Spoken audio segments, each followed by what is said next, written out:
Welcome to Global Truth Podcast with Dr. Nasir Baig. Today, we are dissecting a profound crisis unfolding across the global north, culminating in the violent unrest on the streets of Great Britain.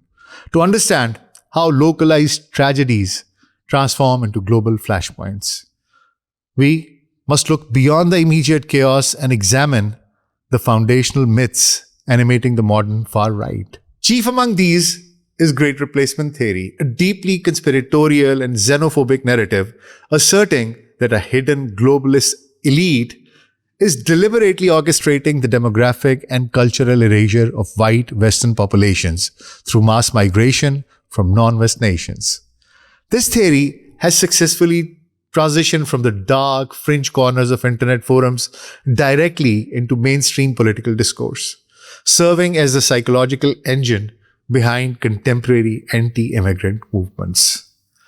When structural economic decay and decades of austerity erode the living standards of the working class, populist leaders systematically avoid targeting the actual corporate and financial causes of this decline.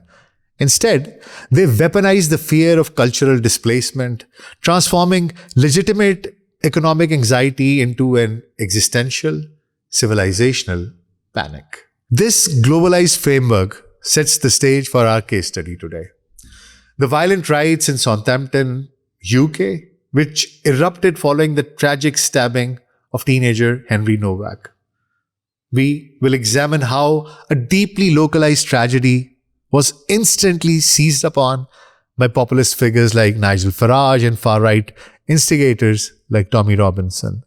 They have aggressively promoted dangerous narratives of two-tier policing and anti-white bias, entirely ignoring the explicit public pleas from the victim's family to stop weaponizing his death for social division. To truly unpack the mechanics of this crisis, we must first anchor our analysis in a fundamental question that mainstream media consistently evades.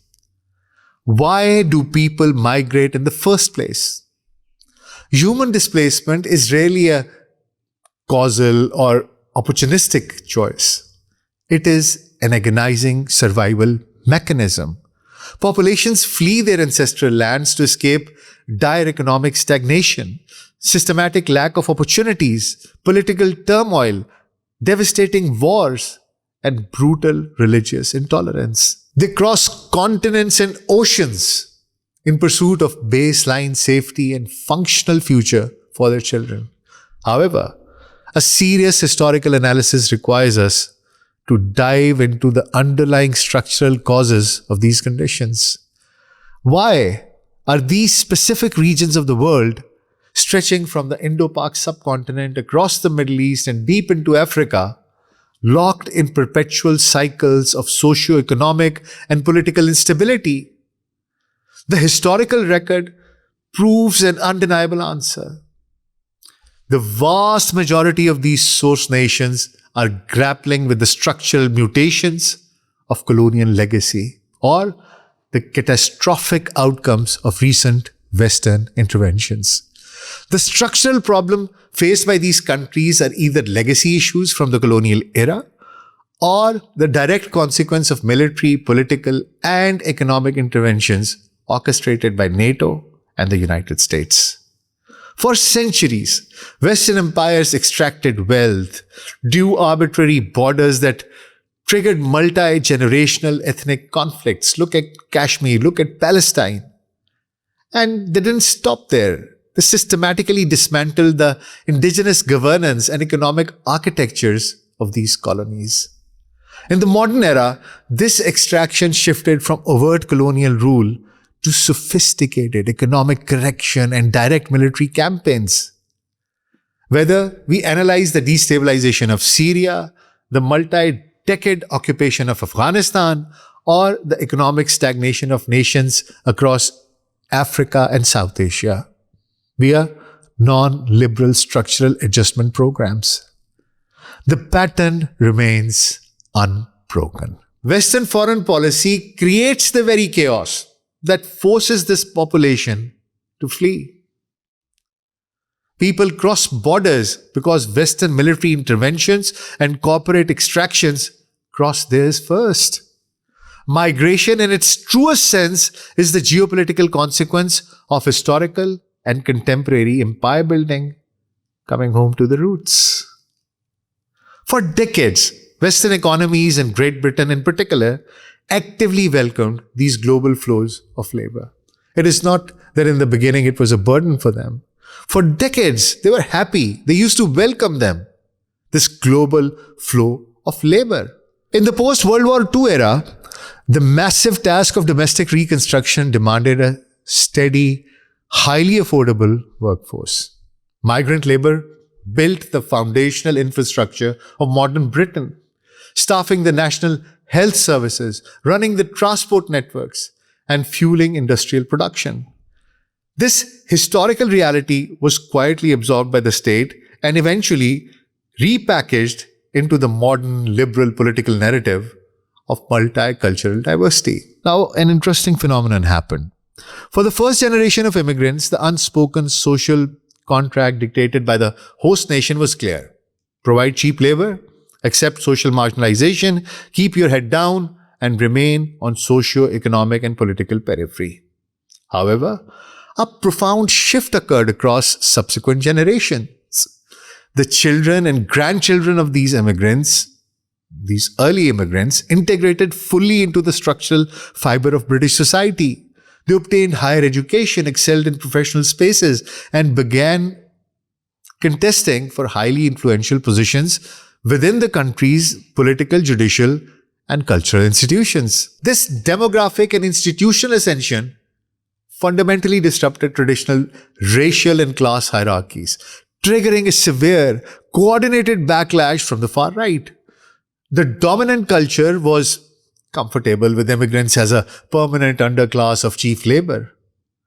But all hell broke loose the moment some communities sought institutional equity and political self-determination. To understand the volatile environment currently manifesting in Britain, we must examine the specific historical trajectory of its anti-immigrant movements, charting how they evolved across distinct eras. In the immediate post-war period spanning from 1948 through the 1960s, the arrival of the Windrush generation to meet acute labor shortages was met with the immediate widespread societal hostility and systematic housing discrimination. This street-level animosity achieved mainstream political legitimacy in 1968 with Enoch Powell's infamous Rivers of Blood speech. Powell systematically weaponized racial anxieties, mainstreaming the conspiratorial idea that white Britons were rapidly becoming strangers in their own country. By the 1970s and 80s, this rhetoric crystallized into organized street-level violence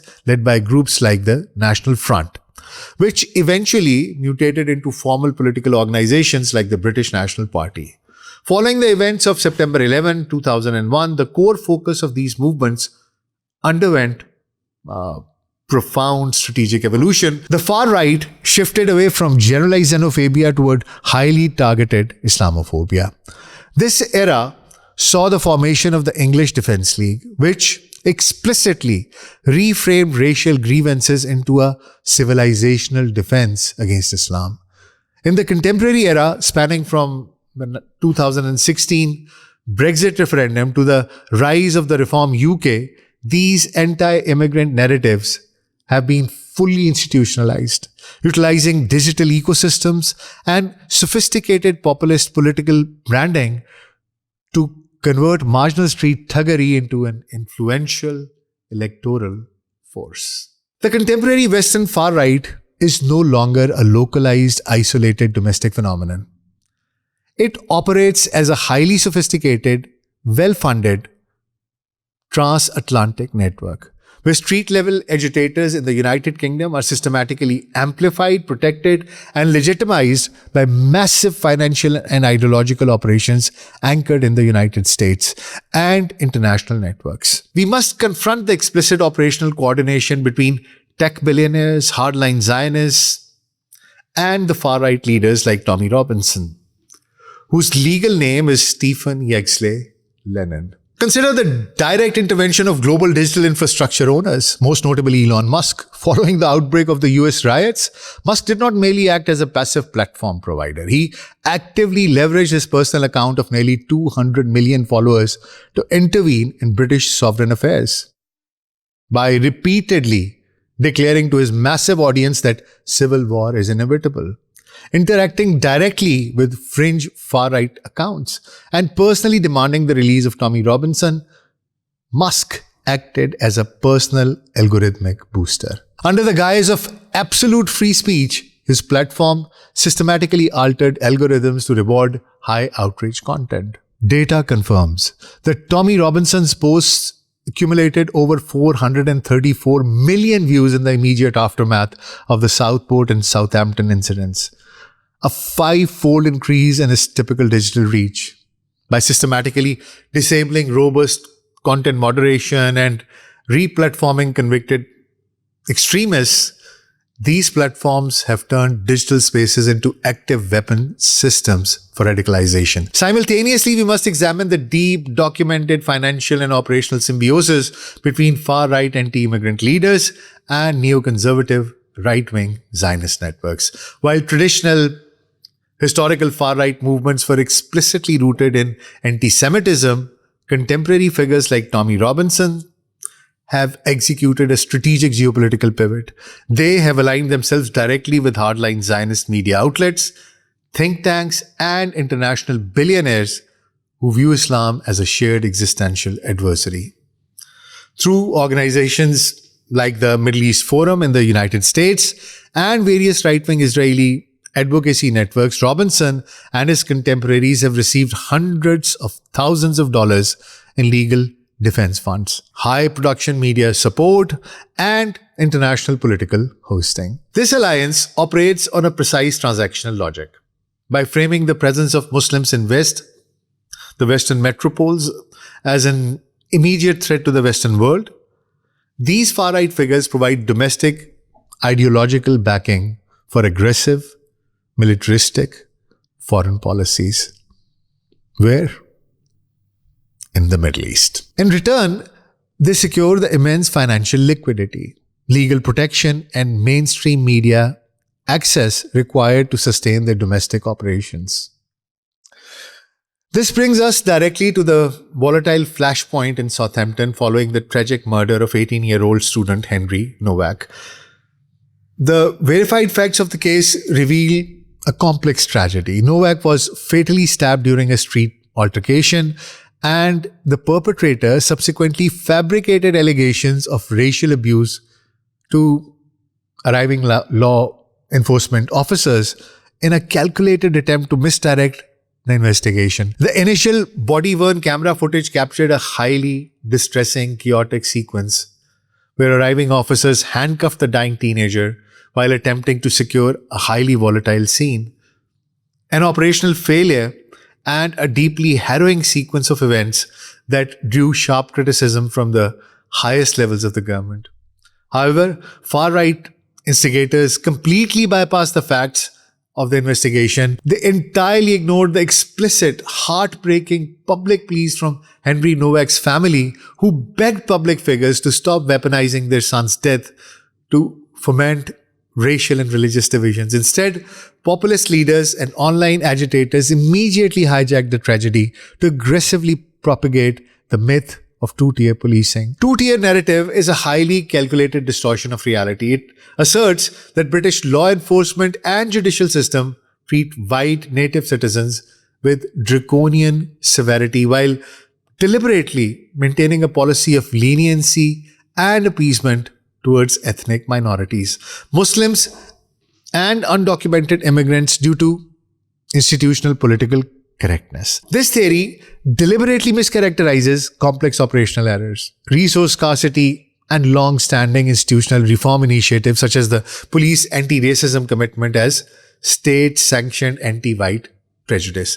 By taking a localized operational failure and framing it as systematic institutional discrimination against the majority population, far-right networks successfully achieve a specific objective. They channel legitimate public grief and economic frustration away from the structural failures and redirect it into coordinated street violence, arson against migrant housing, and targeted attacks on Islamic institutions. This is what is happening. Now let's just synthesize these elements into a professional, systematic geopolitical analysis. The social volatility currently manifesting the United Kingdom cannot be dismissed as a series of isolated random acts of domestic lawbreaking. It represents a structural crisis of legitimacy within the liberal democratic framework of the Western world. First, we are witnessing the complete weaponization of white working class grievance as a structural shield for the capitalist state. As decades of unchecked globalization, corporate wealth extraction, and aggressive public sector austerity continue to dismantle the social safety nets of Western citizens, the ruling political class faces a severe crisis of authority. To prevent the domestic population from organizing against the economic systems that have hollowed out their communities, populist networks deploy the great replacement and two-tier myths. This is how they work. By convincing the working class that their primary adversary is the marginalized migrant or the ascendant diaspora, they insulate the financial elite from accountability. Second, the crisis exposes a fundamental breakdown in national digital sovereignty. When a single US-based billionaire or a highly centralized tech monopoly can control, manipulate, and actively amplify the information ecosystem of a foreign sovereign state during a national crisis, the traditional security architecture of the nation becomes obsolete. Social media platforms are no longer passive public squares. They operate as unregulated transnational geopolitical actors capable of projecting asymmetric political force, incitement, and civil destabilization directly onto urban centers. Finally, this globalized infrastructure of Islamophobia has devastating long-term consequences for the wider English-speaking Muslim diaspora. Communities in Canada, Australia, Western Europe, and the United States do not exist in isolation. They're deeply tied to the same digital and media ecosystems. When a narrative of civilization incompatibility or institutional bias is legitimized in the United Kingdom, it instantly exports across the Atlantic. This systematic demonization serves to justify expanded state surveillance, drives social and economic exclusion, and dramatically elevates the physical threat of localized far-right violence against minority populations globally. The tragic death of Henry Nowak demanded a rigorous, solemn commitment to judicial justice and an objective review of emergency response protocols. Instead, it was systematically converted into political and financial capital by global networks that drive the power from engineered societal fracture. Until the international community directly confronts the historical continuities of its colonial past, the economic imperatives that drive migration, and the unchecked power of the global digital oligarchs, these flashpoints will not merely continue, they will accelerate, they will magnify. This is what I had to say about this, my 2 cents. Thank you for joining me today. I would welcome your formal analytical perspectives on and comments on this, which you can leave below. And I would try to read them and respond if possible. Stay grounded, stay informed, and I'll see you in our next program. Stay blessed. Allah Hafiz.